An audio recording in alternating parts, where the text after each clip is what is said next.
Hello, welcome to Self-Learning Podcast by Dr. Sushma Singh.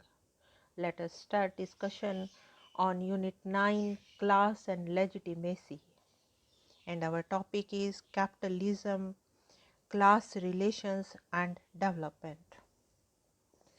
Modern industry has established the world market that has given immense scope of development to commerce, navigation and communication by land.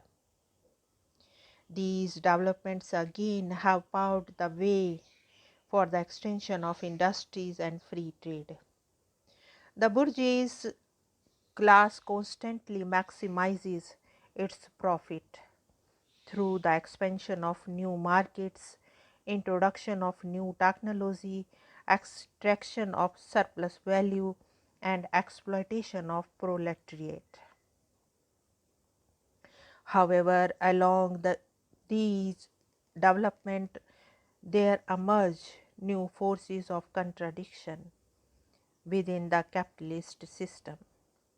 Notwithstanding the emergence of new forces of contradiction, the bourgeoisie was very revolutionary in their outlook and action. According to Marx, the bourgeoisie historically has played a most revolutionary part. The bourgeoisie cannot exist without constantly revolutionizing the instrument of production and thereby the relations of production and with them the whole relations of society. Through the exploitation of the world market, the bourgeoisie has given the production and consumption process a cosmopolitan character. The old industries got destroyed. The old national industries got dislodged. Industry in the capitalist system no longer worked only on indigenous raw material, but raw materials drawn from the remotest zones whose products are consumed in every quarter of the globe. In place of old wants satisfied by the productions of the country, we find new wants requiring for their satisfaction the products of distant lands and claims. In place of old local and national circulation and self-sufficiency, we have intercourse in every direction, universal independence of nations. And as in material, so also in intellectual production. The intellectual creations of individual nations become common property. National one-sidedness and narrow indebtedness become more and more impossible, and from the numerous national and local literatures there arises a world literature. The capitalist, according to Marx, also subjected by nature to the force of man and machinery through the application of chemistry to industry and agriculture, steam navigation, railways, electric telegraph, canalization of rivers, etc. All these facilitated the scope of free commodification of the economy at world scale. There also emerged free competition accompanied by social and political institutions to adapt to it. The modern capitalist, however, according to Marx, has inherited and nurtured the seeds of its destruction in its own womb. In proportion to the growth of the bourgeoisie, there has emerged the modern working class, the proletariat. These laborers who must sell themselves piecemeal are a commodity like every other article of commerce and are consequently exposed to all the vicissitudes of competition in all the fluctuations of the market. For Marx, the essence of the captor is to maximize profit through commodification of the production process. As long as capitalism is based on private ownership, the means of production, it maximizes profit of the private producers. This profit is again maximized by exchange proceeding from money to money by way of commodity.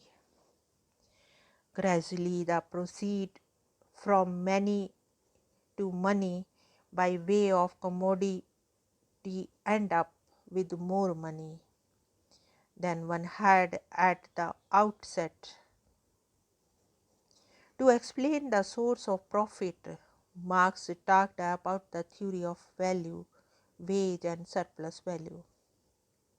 To him, the value of any commodity is roughly proportional to the quality of human labor contained in it.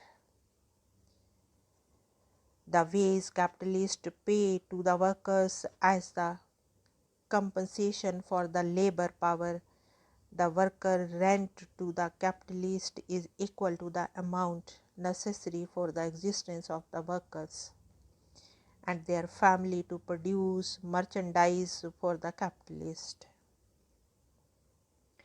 Under the capitalist system, workers receive the wage which is less than the actual duration of work, that is less than the value of the commodity he or she produces. Here comes the notion of surplus value, which refers to the quality of value produced by the workers beyond the necessary labor time. Under the capitalist system, workers do not get the wage for the quality of the value produced beyond the necessary labor time. In return, the wage received by the workman is restricted only to the means of his subsistence and survival. Marx calculated the price of the commodity and therefore also of the labor is equal to its cost of production. In proportion, therefore, as the repulsement of work increases, the wage decreases. With the increase in the proportion of the use of machinery and division of labor, the burden of toil of the labor also increases. In terms of increase in the working hours and increase in the quantum of work. The proletariat is without property. His relation to his children and wife has no longer anything in common with the bourgeois family relations. Modern industrial labor, modern subjugation to capital, the same in England as in France, in America and Germany, has stripped him of every trace of national character. Law, morality, religion are to him so many bourgeois prejudices behind which lurk in ambush just as many bourgeois interests. Gradually, the proletariat also increases to gain more strength and awareness. The lower middle class, the small manufacturers, artisans, peasants also join the army of the proletariat in their fight against the bourgeois. To Marx, all previous historical movements were movements of the minorities or in the interest of minorities. The proletariat movement is the self-conscious, independent movement of the immense majority, in the interest of the immense majority. and against Marx's rights. In depicting the most general phases of the development of proletariat, we traced the more or less world civil war ranging within existing society up to the point where that war breaks out into open revolution and where the violent overthrow of the bourgeoisie lays the foundation for the sway of the proletariat. Now let us wind the session and take rest. Thank you very much for engaging yourself with the self-learning podcasts.